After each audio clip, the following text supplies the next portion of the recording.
Oke, untuk tugas yang sebelum UTS, saya belum sempat koreksi, mohon maaf ya. Mudah-mudahan minggu depan, kemudian minggu depannya kan itu libur kuliah selama 2 minggu, saya bisa ngoreksi. Jadi akhir-akhir ini banyak rapat dadakan, saya nggak ada waktu untuk ngoreksi. Tapi saya udah upload contoh makalah dari mata kuliah ini untuk tugas besarnya yang 2 tahun lalu dan yang tahun lalu. Ini bisa dilihat contohnya seperti apa. Itu saya pilih beberapa yang reasonable, kemudian yang memenuhi kaidah mekatronika,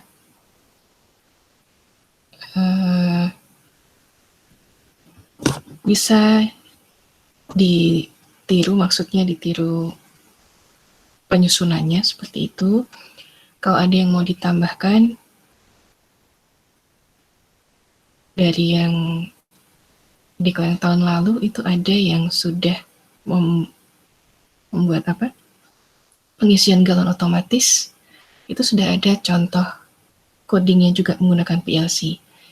Jadi kalau ada yang mau memasukkan contoh codingnya, meskipun nantinya kita nggak bisa mengujinya langsung di hardware-nya, nggak masalah.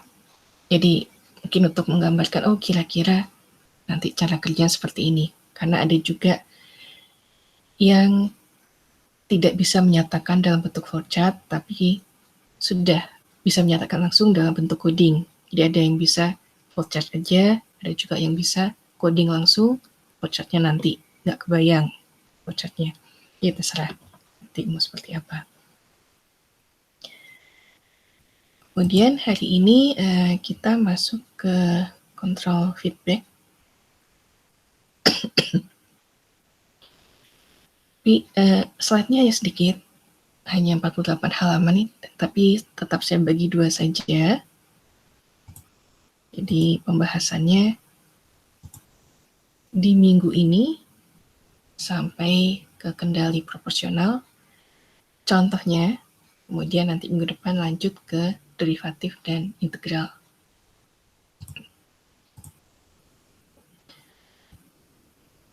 Ini yang akan dibahas prinsip-prinsip dasarnya, prinsip umumnya, kemudian kontrol proporsional, kontrol derivatif, lalu kontrol proporsional derivatif, lalu ada pembahasan sendiri kontrol integratif, dan kalau disatukan PID, proporsional, integratif, derivatif control.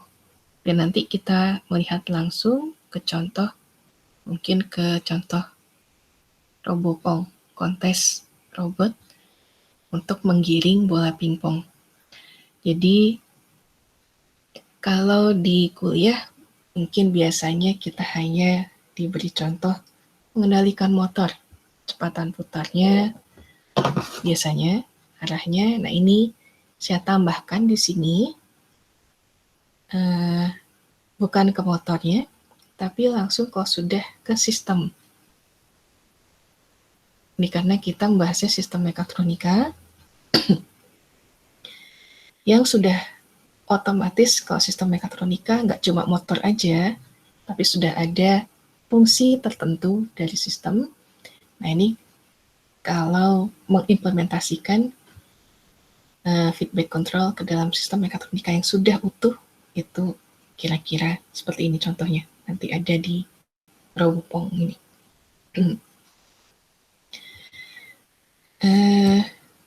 Ini mungkin pengenalan sedikit,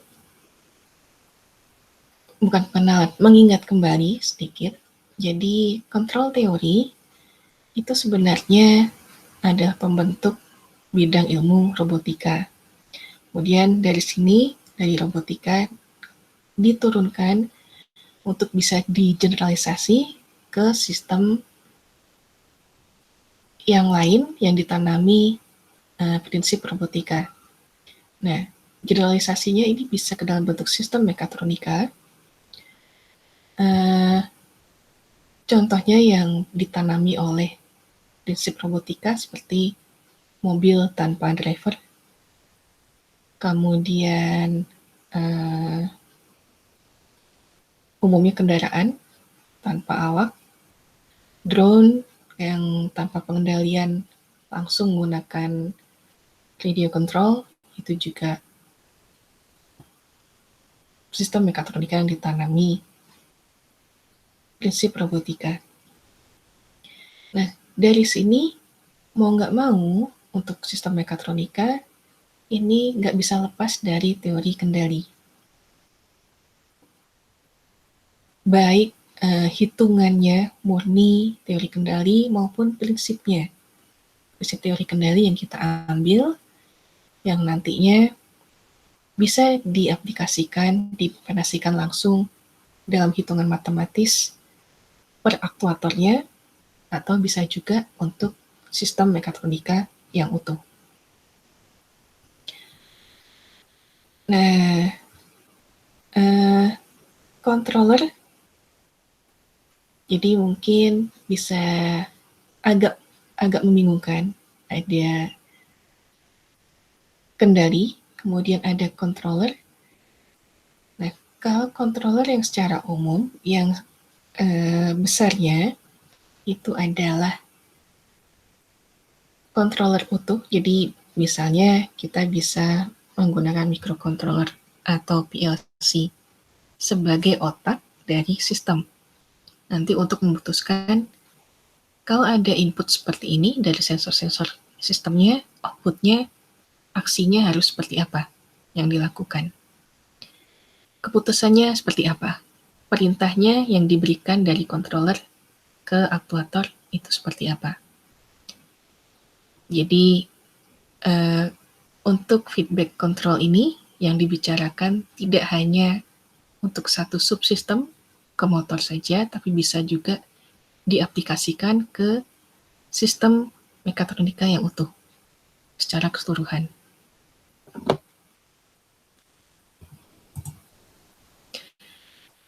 Mungkin mengingat kembali untuk feedback control, ini adalah cara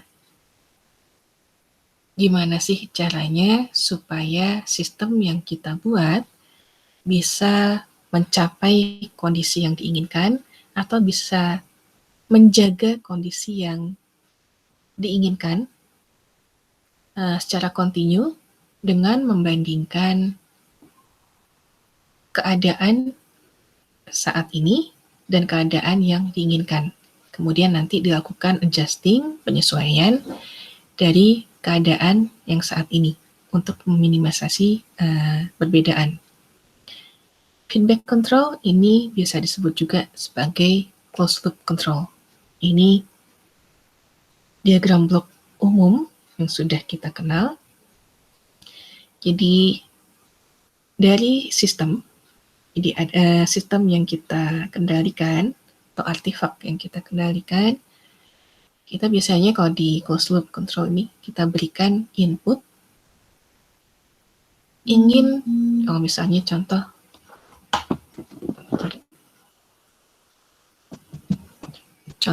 yang umum putaran motor, kecepatan putar motor.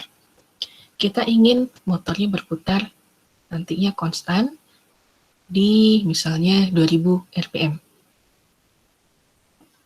Kemudian kita gerakan motornya, kemudian nanti diukur.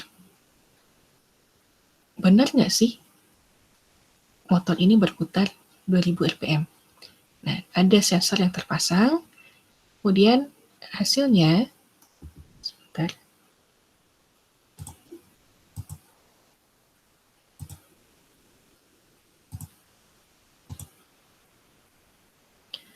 Hasilnya nanti hasil pengukuran dari keadaan yang kecepatan putar motor tadi di feedbackkan, diumpan balikan, kemudian dijumlahkan dengan keadaan yang diinginkan. Misalnya di sini pembacaannya 1700 rpm. Di sini yang diinginkan 2000 rpm kecepatannya. Nanti dibandingkan bisa melalui penjumlahan atau kaidah lainnya, kemudian nanti dihitung errornya, dan nanti diperkuat hasil penguatannya masuk lagi ke yang dikendalikan motornya tadi. Ini kalau harusnya dinaikkan dari 1.700 ke 2.000, nanti di sini dikuatkan inputnya segini nih, tambahan energinya yang diberikan. Dia nanti ternyata outputnya kelebihan sedikit, misalnya 2050.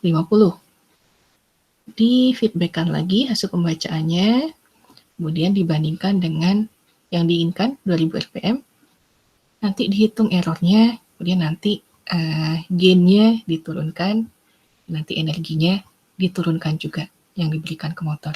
Nanti dilakukan seperti itu penyesuaian terus-menerus sampai tercapai kecepatan putar motor yang diinginkan.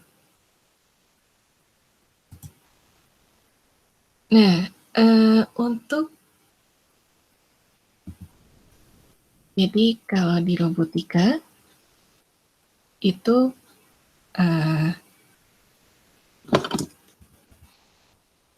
kaitannya bidang ilmu yang terkait itu adalah teori kendali dan AI.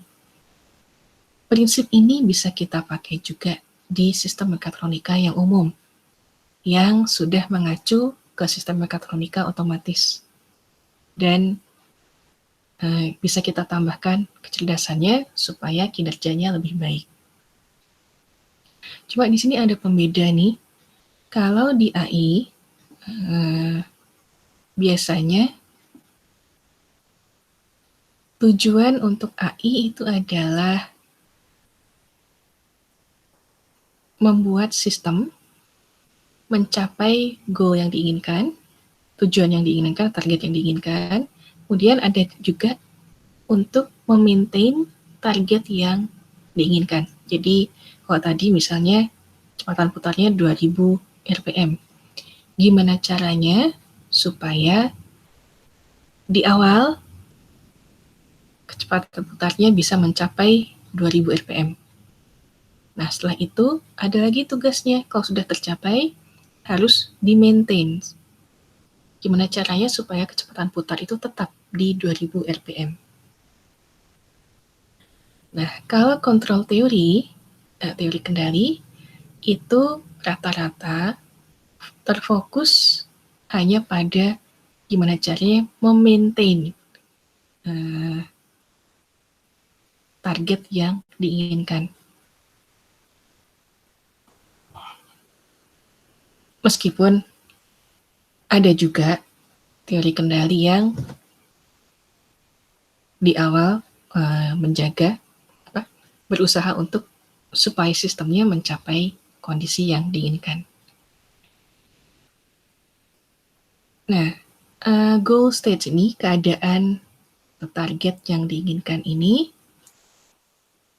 bisa berupa state atau keadaan internal, bisa berupa eksternal, bisa juga kombinasi keduanya. Nah, misalnya, kalau yang internal, gimana sih caranya supaya level daya baterai itu bisa dimonitor? Jadi nanti kalau ada penurunan daya baterainya sampai level tertentu, ada peringatan, oh ini baterainya mau habis nih, harus dicas atau harus diganti misalnya. Atau sistemnya harus seperti apa? Ini mungkin saya berikan 2 contoh ini ya. Kebetulan beberapa hari lalu saya menguji sidang tugas akhir. Ada mahasiswa yang mengusulkan membuat termometer untuk penyandang tunanetra. Nah, yang jadi masalah, kalau termometer bagi kita yang bukan tunanetra, kita bisa tahu nih untuk termometer digital kalau baterainya mau habis, mungkin pas dinyalakan kedip-kedip. Sementara kalau penyandang tunanetra nggak tahu. Nah, mahasiswa tersebut mengusulkan ada rangkaian sendiri untuk memonitor level tegangan baterai. Jadi kalau sudah level tertentu, Kemudian nanti ada sistem peringatan, buzzer dan suara untuk memberitahu penyandang tunanetra tersebut, oh ini baterainya sudah habis, harus dicas ulang atau harus diganti. Dan ada lagi contoh satu lagi, kebetulan yang bimbingan tugas akhir dengan saya, itu untuk robot bencana. Nah, kalau robot bencana bencananya khusus waktu itu untuk pencarian korban gempa. Kalau di area bencana, karena kita sudah terfokus untuk penyelamatan korban atau evakuasi korban, baik yang masih survive atau yang tidak. Meskipun di awal kita konsentrasi dulu untuk menyelamatkan yang masih survive. Kalau sudah menggunakan bantuan baik gadget atau sistem mekatronik atau sistem yang lain yang berkaitan dengan elektronik, berkaitan dengan daya listrik, kadang kita suka abai. Oh, tiba-tiba sistemnya mati nih karena kekurangan daya. Nah, itu kan mahasiswa yang saya bimbing mengusulkan robot otomatis, jadi bisa dilepas, nyari sendiri, nyari korban bencana. Nanti kalau sudah ketemu, tim SAR akan datang ke lokasi itu, terfokus untuk menggali atau mengambil reruntuhan, menyelamatkan korban itu. Jadi nggak pakai alat berat, main angkat reruntuhan, karena cukup bahaya juga kalau sudah gempa, ada reruntuhan dan ada korban di bawahnya. Jadi kita lepaskan robot kecil, robot bencana. Nah, cuma kalau dilepas, kalau yang sekarang yang ada itu rata-rata masih dikendalikan oleh tim SAR-nya, robotnya. Kalau ini otomatis gerak sendiri, nyari sendiri. Nah, kemudian dia nyari di area bencana seluas apapun supaya mengurangi kerja dari tim SAR-nya, robotnya ditanami ini monitoring level daya baterai juga. Jadi kalau sudah sampai level tertentu, robotnya balik sendiri ke pos tim SAR-nya untuk cas ulang. Nah, ini contoh untuk yang internal, tidak pakai AI, tapi bisa menggunakan mekanisme elektronik sendiri. Kemudian kalau contoh yang eksternal, misalnya, oke sebentar.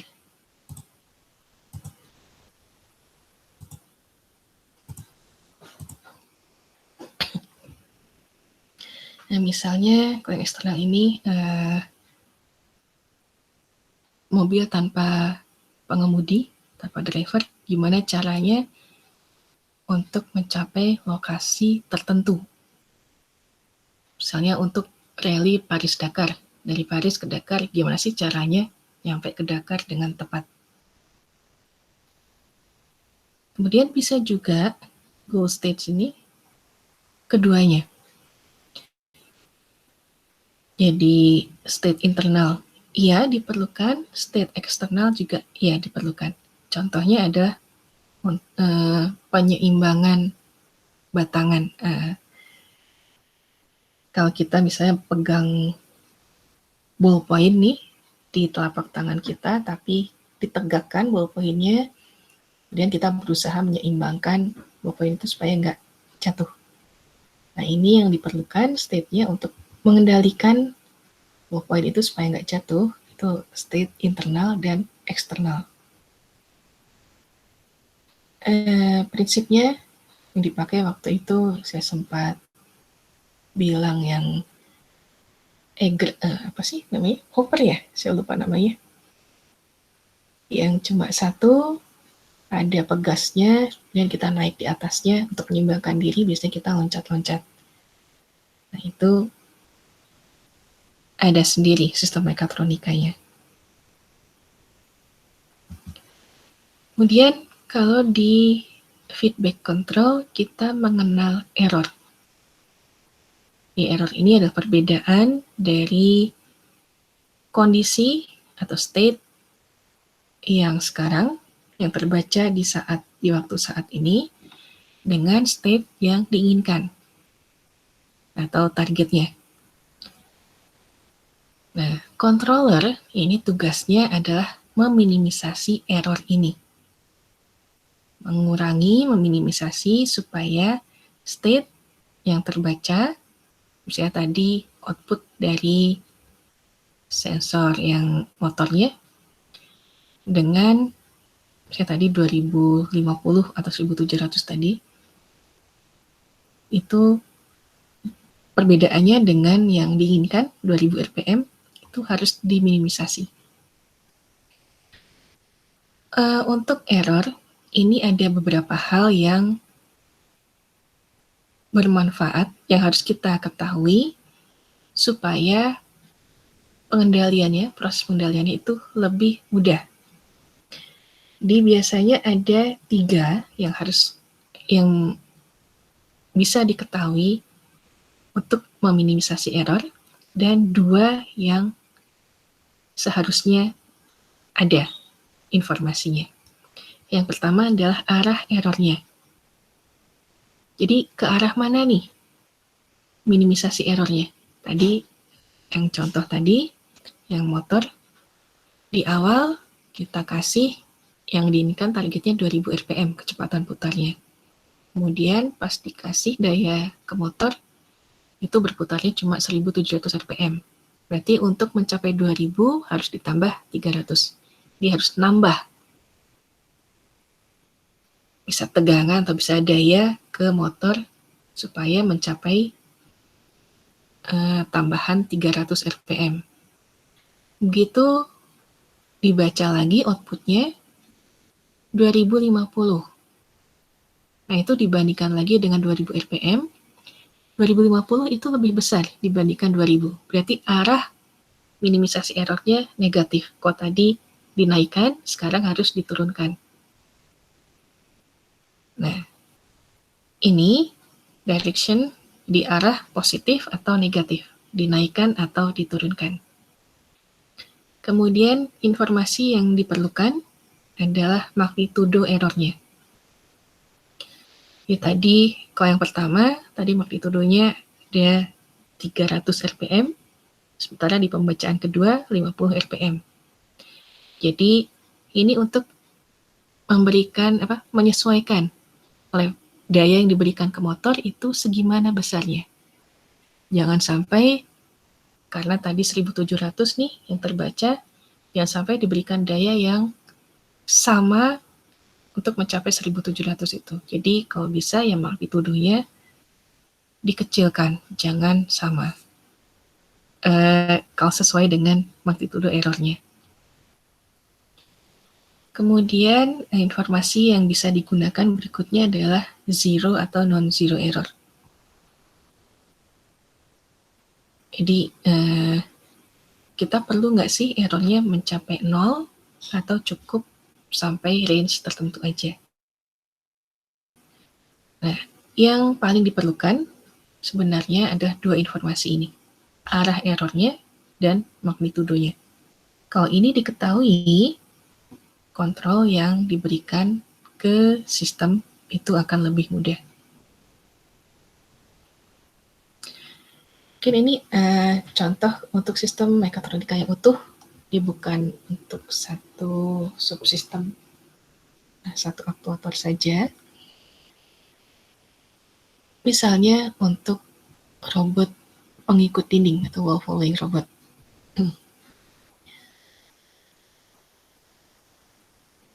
Bisa pakai sensor apa sih untuk menginformasikan jarak ke dindingnya atau benar nggak dia masih ngikuti dinding? Di sini ada beberapa alternatif sensor.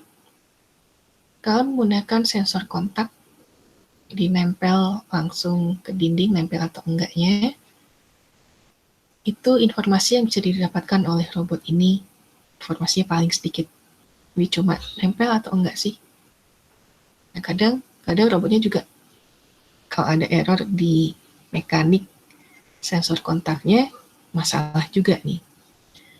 Kemudian kalau infrared yang murni, bukan infrared untuk proximity, bukan untuk jarak. Ini mirip dengan kontak, tapi memakai prinsip cahaya, pantulan cahaya. Kemudian kalau menggunakan proximity sensor yang infrared atau sonar atau laser atau ultrasonik, kita bisa mendapatkan informasi jarak dari sistem ini, robot ini ke dinding. Dan satu lagi yang bisa digunakan adalah sensor tekukan, band sensor. Jadi kalau nekuknya segimana, nanti informasi resistansinya segimana. Itu bisa digunakan untuk membandingkan jarak. Dan robot ini kemudian ditanami tugas seperti ini untuk controllingnya. Kalau jarak ke dindingnya benar, dia akan jalan terus. Kemudian kalau jarak ke dindingnya lebih jauh nih, lebih besar, dia geser ke kanan dikit, maka robot ini harus mendekati dinding, atau satu lagi dia harus menjauhi dinding kalau misalnya ada keperluan yang lain. Menjauhi dinding, kemudian nanti mengkoreksi diri, mendekati dinding lagi. Dari sini, ini bisa kita turunkan ke level aktuatornya. Nah, aktuatornya bukan cuma satu, tapi 2. Ini contoh untuk SIM feedback control yang sederhana. Jadi, kalau dia menjauh harus mendekat lagi, bisa kita tanamkan kemampuan ini. Belok, tapi belokannya tajam. Nah, misalnya, kalau untuk belok kiri, motor kanannya kecepatannya harus 100 rpm. Motor kirinya 0 rpm. Kemudian kalau untuk belok kanan, motor kirinya harus 100 rpm, motor kanannya 50. Nah, kalau kita tanami software coding seperti ini robotnya nggak akan bisa jalan lurus. Jadi kalau dia agak jauh dikit jaraknya, langsung belok. Misalnya agak ke kanan, langsung belok ke kiri. Kemudian karena nabrak tadi, tekanannya terlalu kuat ke dinding, sensornya ngasih tahu harus menjauhi dinding. Dia harus belok lagi ke kanan. Jadi nanti jalannya dia nggak lurus, tapi zigzag. Nah, ini kalau robotnya menggunakan bending sensor tekukan, kemudian ditanami coding seperti ini yang terjadi untuk pembacaan bending sensornya berdasarkan waktu. Kemudian ini juga bisa dikaitkan dengan gerakan dari robotnya.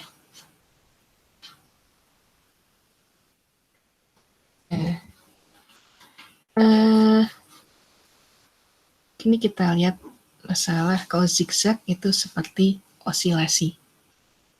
Kalau di teori kendali. Jadi kalau mau menguji langsung nih seperti apa feedback control tapi ke sistem yang utuh, bukan aktuator 1-2 aja, yang utuh, sistemnya sederhana, bisa implementasi line following robot atau wall following robot. Kemudian kita tanami, coba sih codingnya seperti ini, ternyata kalau osilasi berarti feedback controlnya masih kurang bagus. Nanti harus diperhalus pakai beberapa metode. Kemudian selain osilasi, kalau di feedback control kita juga mengenal overshoot. Di overshoot ini adalah keadaan ketika sistemnya kerjanya melebihi set point-nya. Nah, kalau yang di sini, contoh yang di sini, kebetulan overshoot-nya bukan problem yang membahayakan, tapi ada juga overshoot yang membahayakan. Membahayakan di sini maksudnya kalau terlalu berlebihan, daya yang diberikan ke aktuator, nanti aktuatornya akan jadi rusak, bisa seketika atau umurnya akan lebih pendek dibandingkan yang seharusnya. Nah, untuk contoh yang kritikal, jadi kalau yang nggak kritikal, itu misalnya kalau conveyor belt, ini, ada yang belum pernah ke bandara?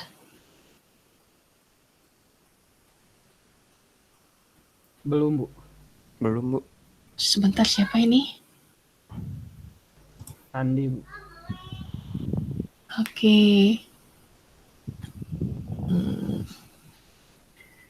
Gimana ya contohinnya ya? Atau mungkin lihat di film-film ada kalau ngejar pesawat lari-lari, atau kita juga bisa pakai di tengah-tengah kiri kanan untuk orang jalan atau lari. Di tengah-tengah ada juga yang menggunakan eskalator tapi datar. Biasanya kecepatannya tetap, jadi kita diam, atau kita jalan untuk mempercepat, nggak usah lari-lari, kita jalan di eskalator itu untuk mempercepat jalannya.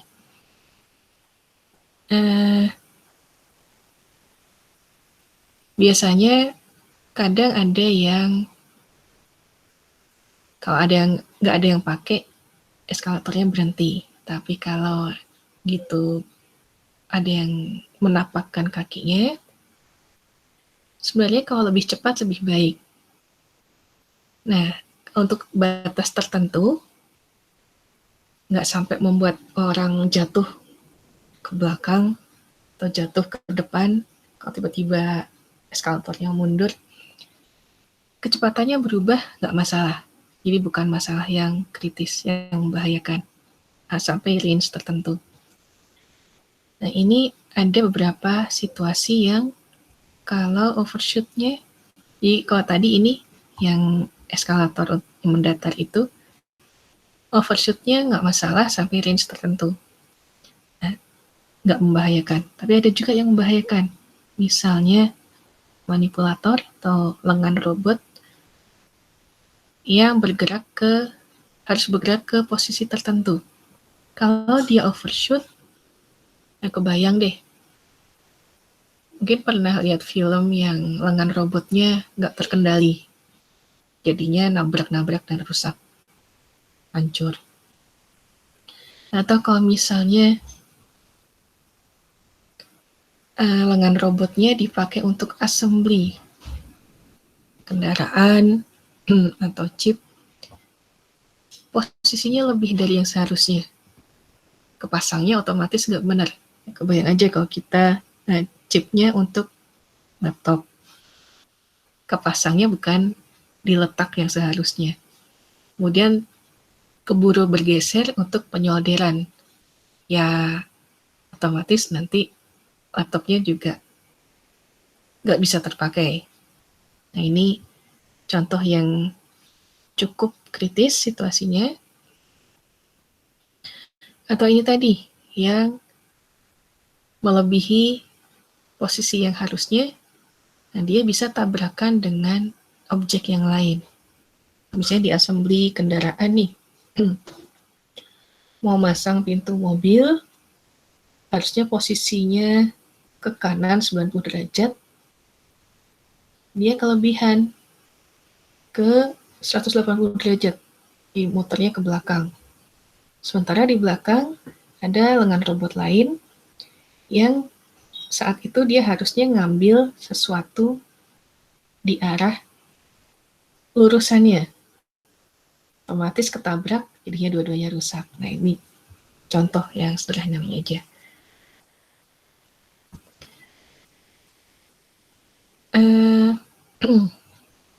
Tadi ini osilasi yang robot Wolfowing tadi.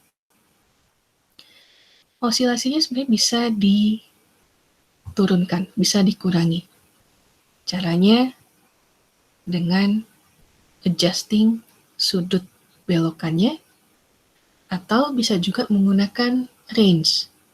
Tapi jangan jarak tertentu nih, misalnya kalau jarak tertentu, kalau dindingnya jaraknya 1 cm, dia harus belok kanan.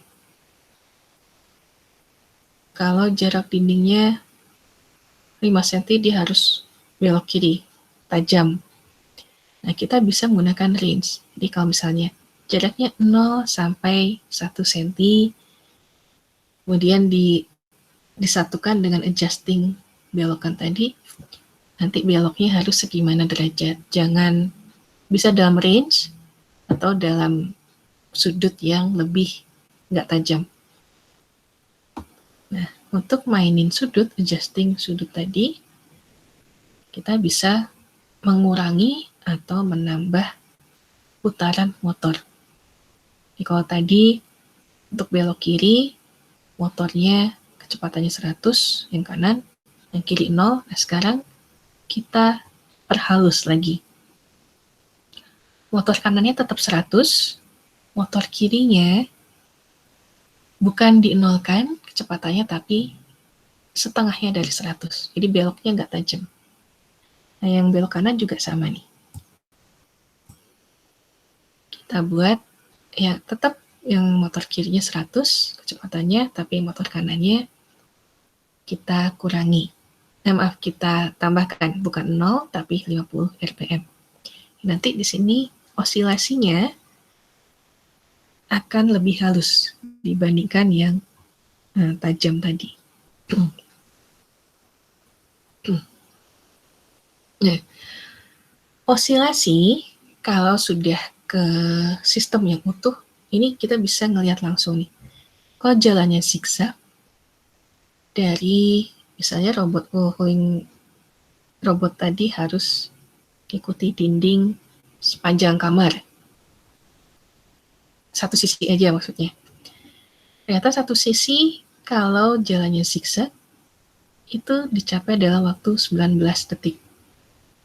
Tapi kalau kita perhalus osilasinya, belokannya kita perhalus, ini bisa lebih cepat. Bisa ditempuh hanya dalam waktu 16 detik aja. Nah, jadi di sini ada dua hal sebenarnya yang dilakukan dengan mengubah belokan tadi, memperhalus belokannya. Osilasinya kita kurangi, kita minimisasi, overshoot-nya juga bisa dikurangi.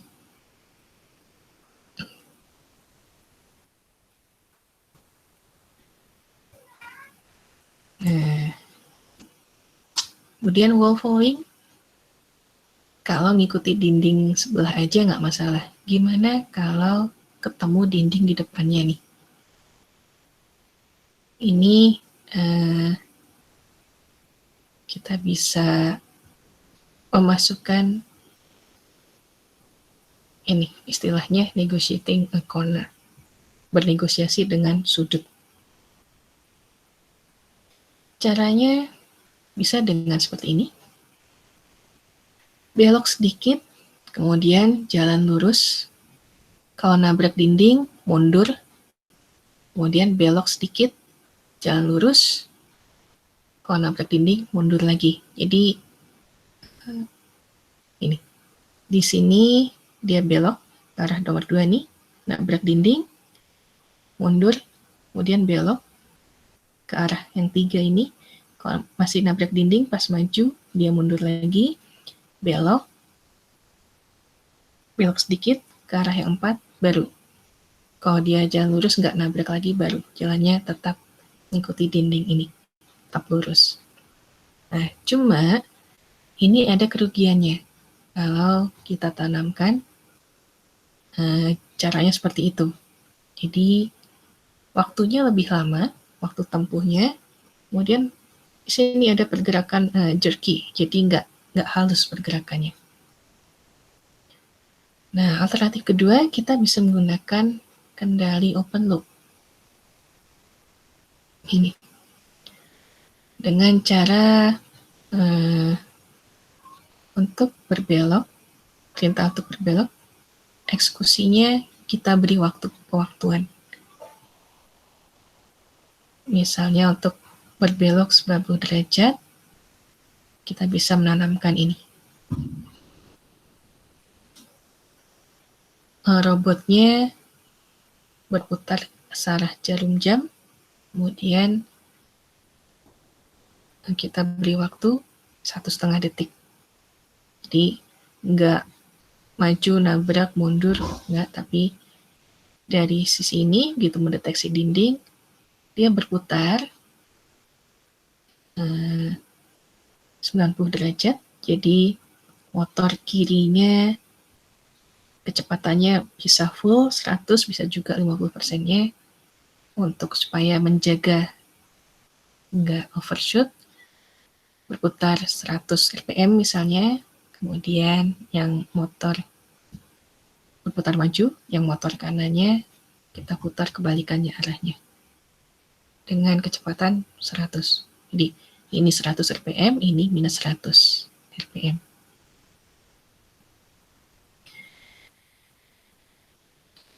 Cuma yang open loop ini,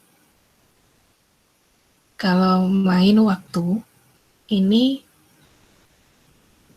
akan bagus untuk sistem yang bisa kita prediksi.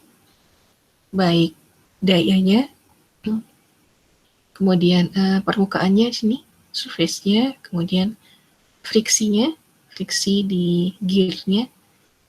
Jadi kalau kita nggak bisa memprediksi hal-hal ini, ya ini bisa meleset. Jadi kita ngasih waktu 1,5 detik. Ternyata yang kita harapkan itu beloknya 90 derajat, malah jadinya 150 derajat. Otomatis nanti jaraknya dan robotnya juga jadi bingung.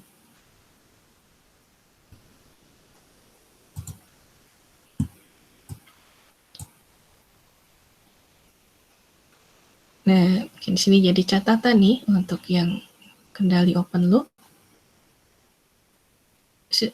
Kendali ini tidak menggunakan sensor feedback. Kemudian kondisi atau state, keadaan dari outputnya itu tidak di-feedbackkan ke sistem. Jadi ya udah, kita cuma bisa ngandalin, ya terserah nanti kita kasih input gini, jalannya seperti apa, nggak tahu. Hasilnya akhirnya seperti apa, nggak tahu. Nah, untuk open loop ini ya biasa juga disebut dengan feed forward control. Jadi maaf, saya balik lagi ke sini ya.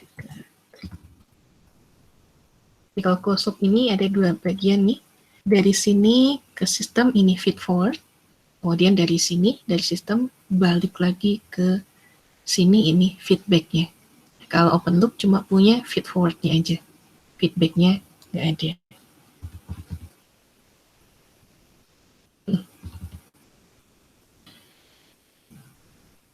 Nah, kalau yang feed forward, kalau tidak tanpa feedback, ini kita bisa memberikan sinyal perintah dari parameter yang sudah terukur sebelumnya.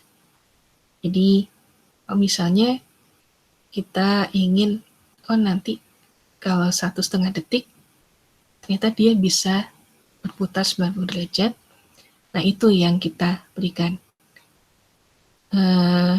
Kalau lingkungan kerjanya nggak masalah, nggak relatif statis, ini masih nggak masalah.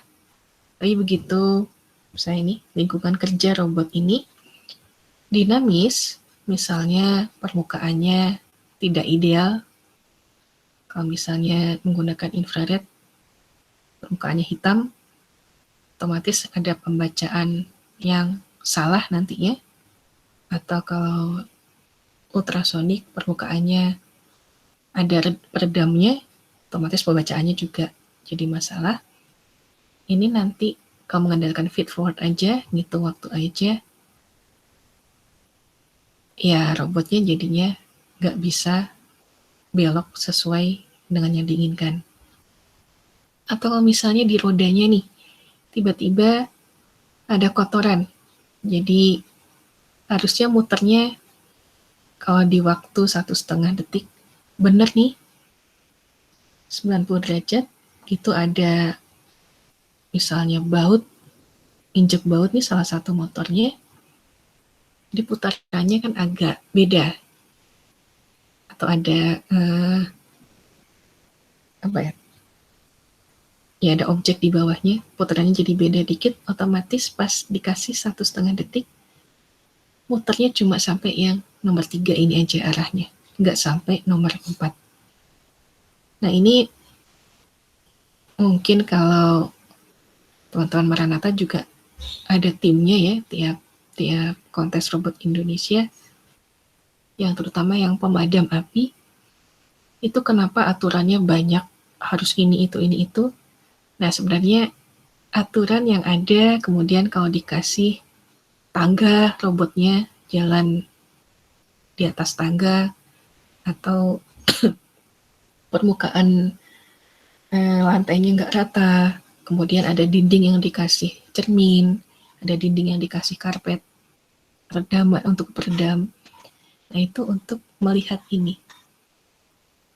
Kalau tim mahasiswa menggunakan open loop seperti ini, dan di awal-awal dulu memang banyak menggunakan open loop, ini otomatis robotnya nggak akan bisa mencapai ruangan yang diinginkan.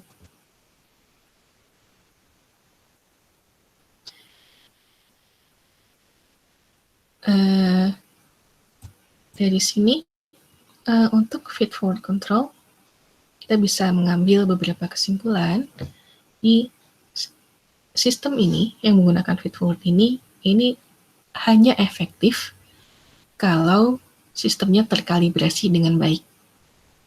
Kemudian, satu lagi, kalau lingkungan kerjanya dapat diprediksi dengan baik dan relatif statis. Tidak ada perubahan apapun ke lingkungan kerjanya. Jadi harus dikondisikan benar-benar nih lingkungan kerjanya.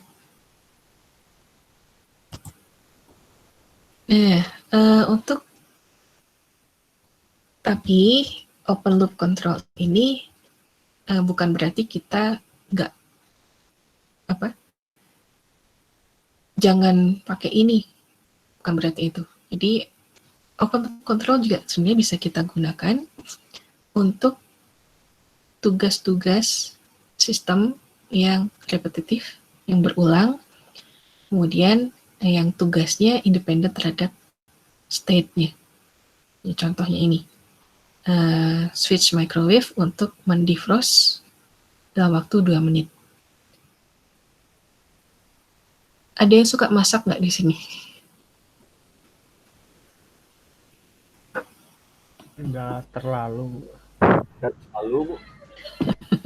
Nggak ada pengalaman ini, kalau beli daging, mau ayam, mau apapun deh, daging apapun, kemudian karena belinya biasanya sekaligus banyak, ditaruh di freezer, kemudian pas mau masak harus dicairkan dulu, defrost istilahnya. Kalau kebetulan di rumah saya yang hobi masak bukan perempuannya, tapi bapak-bapaknya. Ayah saya dengan adik saya suka masak. Dan kalau saya yang masak juga beliau-beliau komplain karena lidah saya lidah yang lebih plain, kalau asin yang enggak cukuplah asinnya, nggak asin-asin banget, yang bagi banyak orang mungkin rasanya jadinya agak hambar. Manis juga saya nggak suka yang masak, Bu. Kebanyakan sukanya makan doang. beli, sukanya beli atau makan ya. Nah, itu kalau saya pas studi di luar, kalau di rumah sih kebetulan nggak punya microwave ya, karena di rumah pakai 2 pompa air nih, satu untuk nyedot air, satu untuk distribusi. Jadi kalau nambah microwave, mau nggak mau harus nambah daya. Nambah daya, sekarang kan nggak bisa pakai meteran ya, pakainya token. Kita masih, token amat ya. Masih belum suka dengan sistem itu. Jadi kalau di luar, waktu itu, kalau saya, biasanya sebulan sekali, kalau sayuran sih 3 hari sekali saya belinya. Jadi kalau untuk daging biasanya saya beli sekaligus, sebulan sekali. Itu biasanya saya bagi juga, misalnya beli daging 2 kilo, itu saya bagi 3 atau 4. Jadi bisa untuk sebulan, seminggu cuma setengah kilo. Atau bisa beli juga macam-macam, jadi daging cuma setengah kilo, dada ayam setengah, paha ayam setengah. Kemudian untuk minggu berikutnya yang nabatinya tahu. Kalau tempe kebetulan susah di Inggris. Awal-awal dulu dapat dari Belanda, impor dari Belanda, tapi berikutnya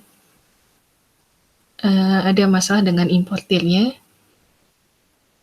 Jadi ada yang inisiatif bikin sendiri tempe di kota saya di Southampton. Tapi begitu pulang, Pak Dwi kalau nggak salah, sekarang wakil rektor 3 UGM, Undip, nggak ada lagi yang nerusin. Dan ada lagi sempat yang buat dari Birmingham, cuma ya itu rebutan. Nah, balik lagi daging tadi, itu biasanya saya masukin. Jadi nanti kalau mau masak, kalau biar nggak beku, itu harusnya didiemin tuh di luar selama setengah hari lah minimal, baru bisa kita olah, kita iris-iris. Nah, kalau di rumah saya, ayah saya nggak sabaran, masih beku langsung diiris, langsung dimasak. Hasilnya juga nggak enak jadinya dagingnya. Nah, ini untuk microwave, maaf saya jadi ngelantur ya ceritanya. Microwave ini ada fasilitas sendiri untuk defrost. Jadi ada yang 2 menit, jadi kita masukin daging, 2 menit, nyalain defrost, dia akan berputar, manasin 2 menit, kemudian mati. Kalau masih belum cukup, jadi tengahnya masih beku nih, kita nyalain lagi defrost, berputar 2 menit, terus nanti mati. Ada juga yang cuma 30 detik, jadi bukan 2 menit. Kalau 2 menit, panasnya juga nggak full juga. Kalau 30 detik itu bisa full, tapi waktunya yang dimainin jadi dipercepat. Nah, kenapa nggak berputar terus-terusan kalau untuk mencairkan daging beku? Karena kalau kita putar terus-terusan kayak, kenapa sih nggak sekalian aja 15 menit supaya cair nih, nggak ada yang beku dagingnya. Nggak bisa, karena daging kalau kita masukkan, daging beku, kita masukkan ke microwave, kemudian kita set 15 menit, itu otomatis luarnya gosong, tengahnya masih beku. Makanya ada fasilitas defrost biasanya di microwave. Kemudian yang open loop control juga ada lagi contohnya ini. Untuk robot mainan sih ya, di jalan untuk arah tertentu. Misalnya untuk mainan, jalan supaya dia bisa jalan biasanya lurus aja sampai waktu tertentu. Ada juga ini switch untuk sistem penyiraman air di taman. ya kita tentukan waktunya. Jadi nggak masalah nih, nggak perlu ada feedback yang masuk ke switch-nya. Kemudian conveyor belt. Nah ini contohnya tadi kalau untuk jalan kaki di eskalator di bandara, atau bisa juga conveyor belt di industri yang ya udah kecepatannya cukup segitu aja, kita kasih konstan, nggak perlu ada feedback. Nah, kemudian kita sekarang beralih ke control feedback. Di sini feedback controlnya dikhususkan ke P, PD, dan PID. Jadi sebenarnya masih ada lagi, kalian juga pasti sudah belajar feedback control bisa menggunakan apa saja. Nah, coba kalau di sini dikhususkan menggunakan 3 cara ini. Proporsional, proporsional derivatif, kemudian proporsional, integral, dan derivatif. Nah, kalau yang kita hari ini bahas sampai yang proporsional dulu, jadi yang proporsional derivatif dan PID ke minggu depan. Untuk yang proporsional, ini pengertiannya adalah gimana caranya respon sistem proporsional terhadap jumlah errornya. Output dari untuk proportional control ini ada perumusan seperti ini. Dari definisi ini kita turunkan jadi persamaan matematis sederhana ini. Output O ini nilainya proporsional terhadap input I. Proporsionalnya ditentukan oleh satu konstanta Kp atau gain di sini. Konstanta proporsional. Kenapa disebutnya gain? Karena biasanya yang dilakukan adalah meningkatkan atau menaikkan dari sebelum kerja biasanya kondisinya 0, kemudian kita beri daya, nanti dayanya proporsional, outputnya harus proporsional terhadap daya yang diberikan. Bisa diperkuat, gain ini bisa diperkuat, bisa diperlemah. Kemudian sinyal kontrolnya ini mengenerate respon yang lebih kuat. Kalau responnya lebih kuat, diberikan ke sistem, nanti sistemnya akan menjauh dari kondisi yang diinginkan, keadaan yang diinginkan. Kalau kita berikan respon yang lebih lemah, ini kondisinya juga bisa menjauh, tapi arahnya terbalik dibandingkan yang sinyal yang lebih kuat tadi. Mungkin tadi contohnya untuk yang wall folding robot, gimana sih?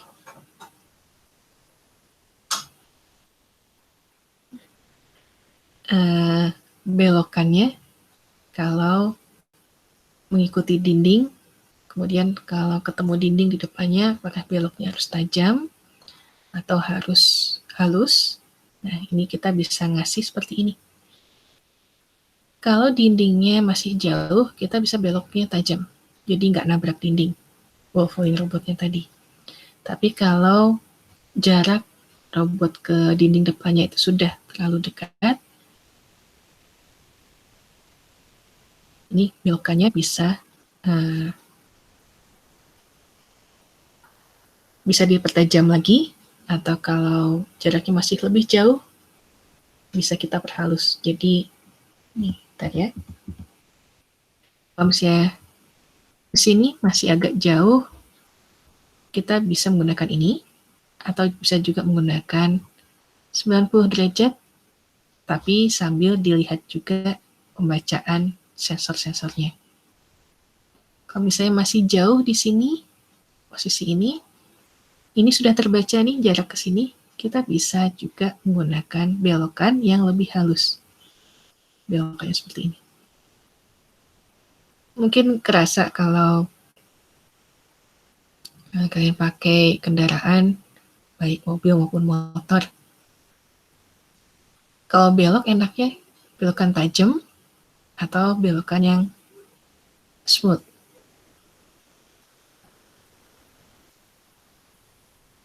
Yang smooth, Bu. Nah, kalau belokan tajam itu biasanya pas gimana? Pas kalian menemukan kondisi seperti apa? Putar balik, Bu. Hah? Putar balik. Kan beloknya tajam tuh, Bu. Oh, belokan yang tajam. Atau kalau pas ngelamun atau asik ngobrol, pernah nggak kejadian tiba-tiba di depan ada sesuatu terus kalian harus belok jadinya? Pernah, Bu. Sering sih, Bu. Serius. Oke. Alamun wae gila. Nah, ini jadi analogikan aja nih yang di sini contoh ini dengan kalau kalian, oh iya ya, saya kalau pakai motor seperti ini. Jadi kira nanti bisa dianalogikan. Kontrolnya ada di diri kita sih sebenarnya. Kalau menemukan seperti ini, efeknya seperti apa? Kalau kasusnya seperti ini, efeknya seperti apa? Nah, ini bisa dikaitkan dengan masalah kontrol ini.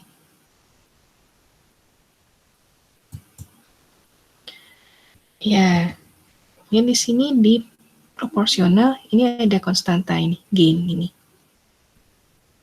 Gimana sih caranya menentukan besarnya gain? Ini ada 3 cara yang paling banyak dilakukan itu adalah secara empiris, trial and error. Ini mau nggak? Cuma masalahnya kalau trial and error, ya kita harus nyoba-nyoba nih. Misalnya outputnya yang diinginkan tadi 2000 rpm, inputnya berapa, KP-nya ini harus berapa supaya sesuai nanti outputnya 2000 rpm. Biasanya kita nyoba-nyoba, kita kasih. Kalau KP-nya 1, benar nggak sih kalau inputnya yang diberikan, nanti outputnya sesuai. Kalau KP-nya dilebihkan 1,1 atau dikurangi 0,9, efeknya nanti seperti apa ke outputnya. Nah, ini biasanya yang banyak dilakukan juga di beberapa tugas akhir menggunakan trial and error untuk menentukan gain. Ada juga yang menggunakan matematis, jadi secara analitis. Nah, cuma di sini kalau secara matematis kita harus ngerti sistemnya. Jadi, misalnya ini, ya ini deh, wall-falling robot ini, secara fisika, apa saja sih gaya-gaya yang bekerja di situ? Jadi nanti kita analitis, motornya seperti apa, persamaannya seperti apa, nanti akan dapat persamaan matematisnya sesuai dengan kondisi fisiknya, persamaan fisikanya dapat dari kondisi fisiknya. Kemudian nanti kita bisa menentukan gainnya dari situ. Nah, ini yang sulitnya biasanya sih yang sudah level untuk mahasiswa master dan doktoral untuk yang ini. Tapi nggak menutup kemungkinan juga kalau sistemnya sederhana, mahasiswa S1 juga bisa menggunakan ini, matematis. Dan ini kalau yang matematis terpakai kalau sistemnya sudah kompleks. Jadi misalnya untuk ini pengendalian satelit atau untuk peluncuran pesawat ruang angkasa, itu nggak mungkin kita pakai trial and error.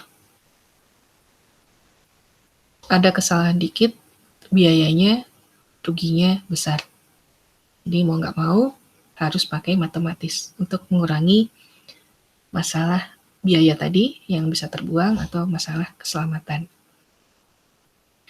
Dan satu lagi, bisa menggunakan cara yang otomatis. Jadi kita bisa memberikan nilai-nilai yang berbeda ke sistem saat sistemnya sudah berjalan. Nah, kalau secara otomatis, ini matematis diperlukan, atau bisa juga menggunakan AI di sini untuk menentukan gain. Nah, gain ini sifatnya nggak umum, jadi maksudnya gain untuk satu sistem itu nggak bisa dipakai untuk sistem yang lain. Untuk satu sistem kendali tidak bisa dipakai untuk sistem kendali yang lain, karena spesifik.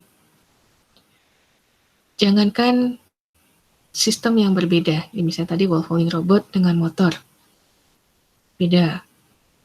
Jangan gitu. Sistem yang sama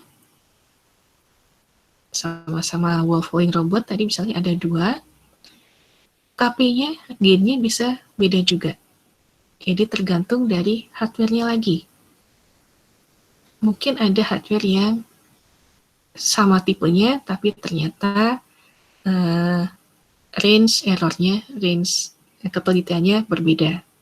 Jadi kalau range ketelitiannya sama, tapi ternyata di kenyataannya, misalnya range-nya 2%, yang satu tingkat kesalahannya hanya 1%, tapi yang sistem yang satu lagi itu 1,9%. Nah, itu juga bisa mempengaruhi nilai KP ini.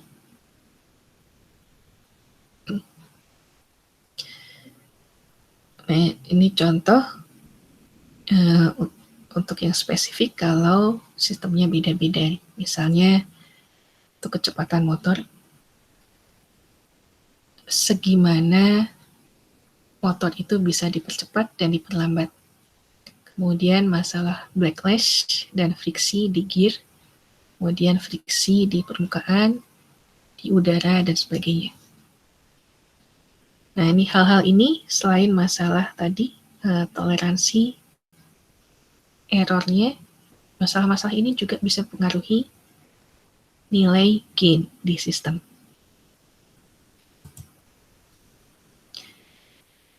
Nah, ini ada hubungan antara gain dengan osilasi. Kalau gain yang diberikan ke sistem itu tidak sesuai, sistemnya bisa overshoot, bisa undershoot dari kondisi yang diinginkan. Nantinya ini yang menyebabkan adanya osilasi di sistem. Kemudian nilai gain ini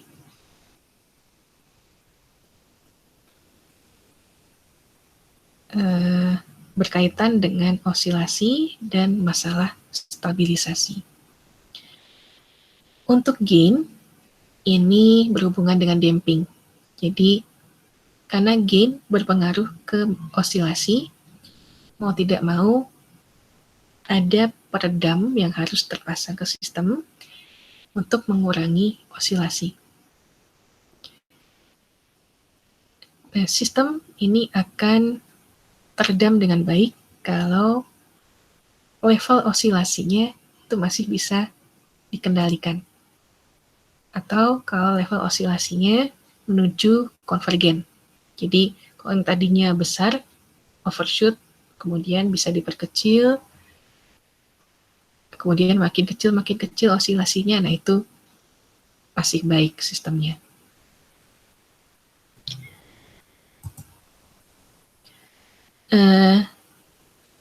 Mungkin untuk yang proportional control, ini bisa kita lihat di contoh ini.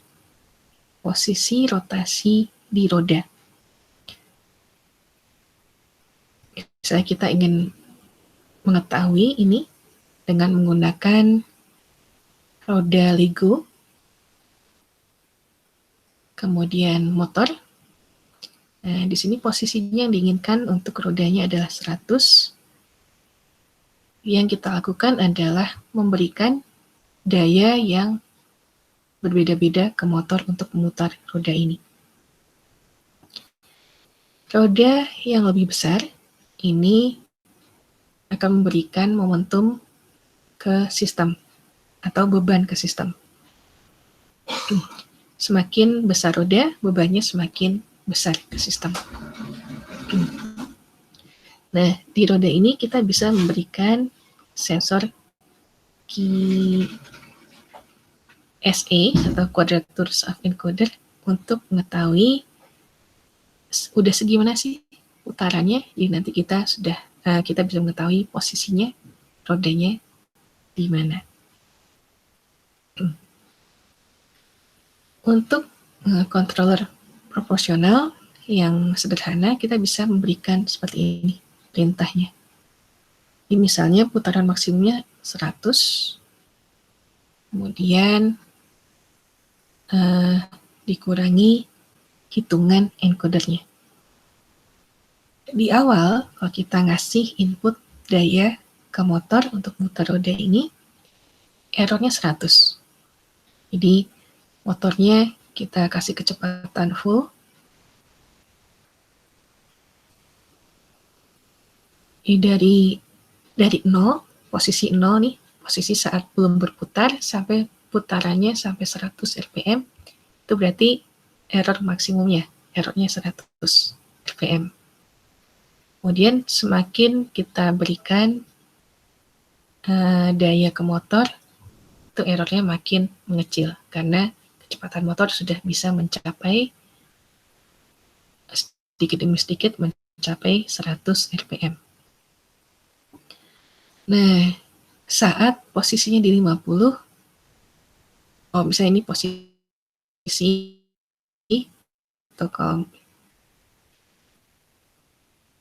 dalam RPM, dalam kecepatan, misalnya di saat kecepatannya 50 rpm, errornya otomatis sudah berkurang 50 rpm. Nah, di sini kita bisa memberikan daya setengahnya cuma setengahnya dari yang seharusnya. Yang tadinya 100, kita kasih cuma 50%-nya. Kemudian saat posisinya atau saat kecepatannya sudah 100 rpm misalnya, errornya 0. Motornya bisa kita matikan.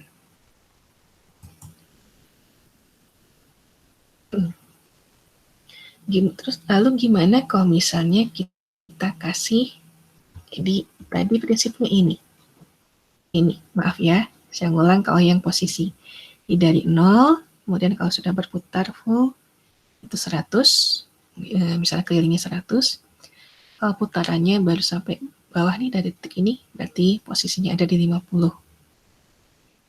Di perintah utama yang kita buat adalah, kita coba buat dulu nih 100 dikurangi hitungan encodernya.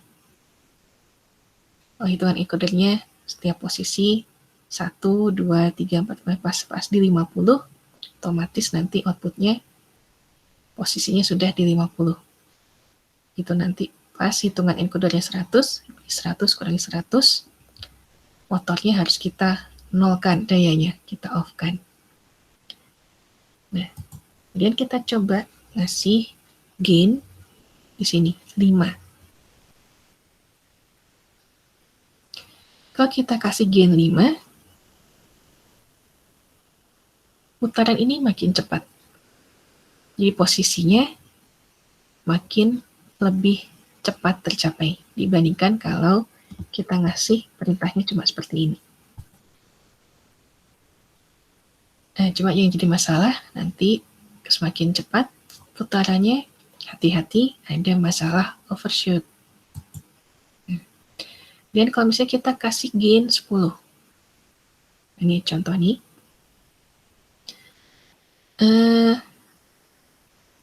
sistemnya overshoot di saat 0 point. Di pas di sini kita ngasih daya ke motor pas sampai sini, dia menuju posisinya overshoot, kemudian kita perbaiki errornya. Di sini kondisinya,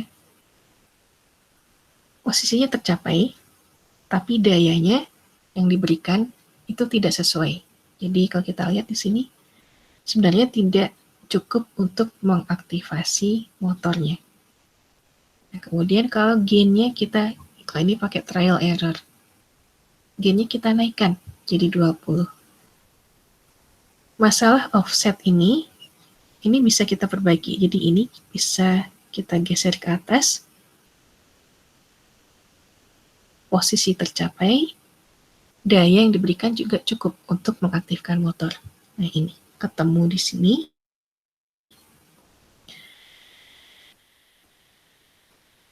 Tapi di sini ada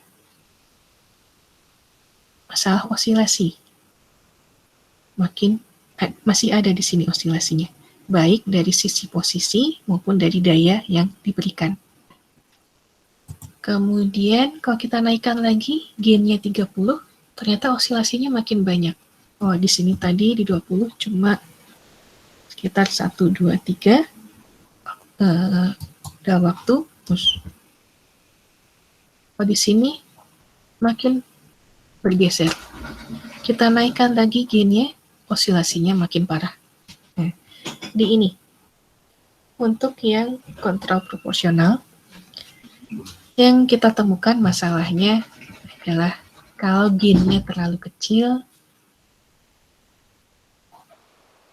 seringkali daya yang diberikan ke sistem itu tidak cukup kuat untuk menggerakkan sistem. Tapi kalau gain-nya kita perbesar, ada masalah osilasi yang ujung-ujungnya nanti bisa merusak sistem, dan sistem juga jadinya nggak stabil. Nah, menentukan gain ini cukup sulit memang. Kemudian menaikkan gain, osilasinya bukannya berkurang, malah makin nambah. Jadi, sistem itu perlu ada tambahan lagi pengendali, tidak cuma kontrol derivatif aja, tidak cuma gain yang dikasih. Nah, ini nanti kita bahas minggu depan. Masuk ke derivatif kontrol ini. Ini nanti untuk yang derivatif, ini kaitannya dengan kecepatan, dengan massa, kemudian dengan momentum. Diinti sampai yang ini, sampai yang proporsional aja. Udah, mudah-mudahan kalau yang belum pernah dapat ada gambaran kira-kira proporsional kontrol itu seperti ini. Kemudian kalau yang sudah dapat, mungkin bisa mengingat lagi, dan mungkin nanti kalau ada teman yang kesulitan, bisa membantu juga. Oh, ternyata memberikan gain untuk proportional control itu baiknya seperti apa. Sampai sini ada yang ingin didiskusikan nggak?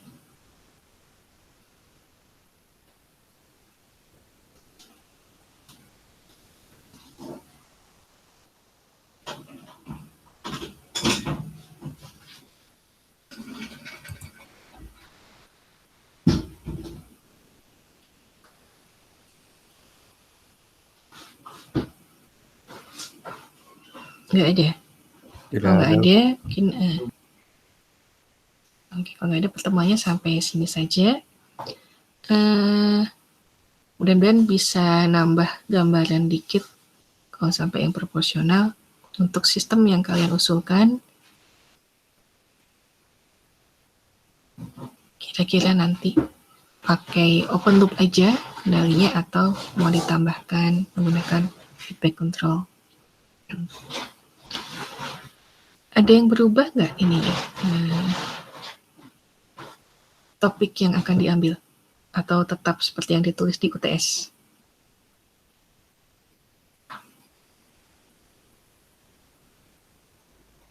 Masih bingung sih Bu, masih menimbang gitu. Menimbang Ya masih stop. ya masih milih-milih gitu Bu, mau apanya gitu. Jadi belum tentu yang di UTS gitu. Jadi masih ada kemungkinan berubah, masih ada kemungkinan tetap gitu. Sandi ini yang Gordon ya. Apa sih? Gordon otomatis ya.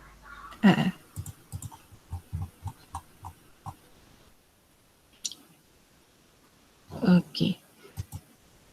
Mungkin silakan dipertimbangkan lagi ya, masih ada waktu. Jadwal UAS-nya juga masih belum ada yang saya lihat di website ITENAS. Itu kok mirip dengan jadwal UTS, jadi cuma seminggu. Sementara UAS kalau di ITENAS itu 2 minggu. Dan waktunya pagi dengan siang aja. Sementara kalau di website ITENAS itu saya lihat jadwal ujiannya ada pagi, siang, sore. Kita juga nggak bisa tahu nih jadwalnya kapan. Kemudian masih ada libur juga kan, 2 minggu setelah minggu depan. Dan masih dia ada tambahan waktu untuk menimbang-nimbang. Oh, jadinya ini atau enggak ya. Oke. Minggu depan kita lanjutkan yang tadi.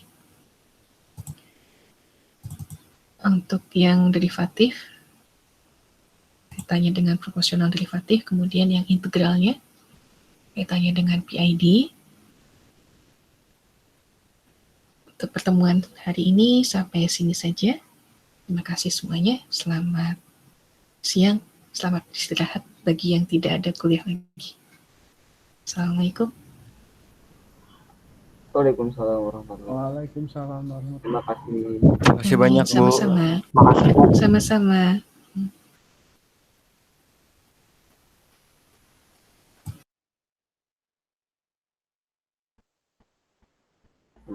Ibu. Ya, kenapa Iqbal? Ini saya stop dulu recordnya deh kalau gitu. Boleh.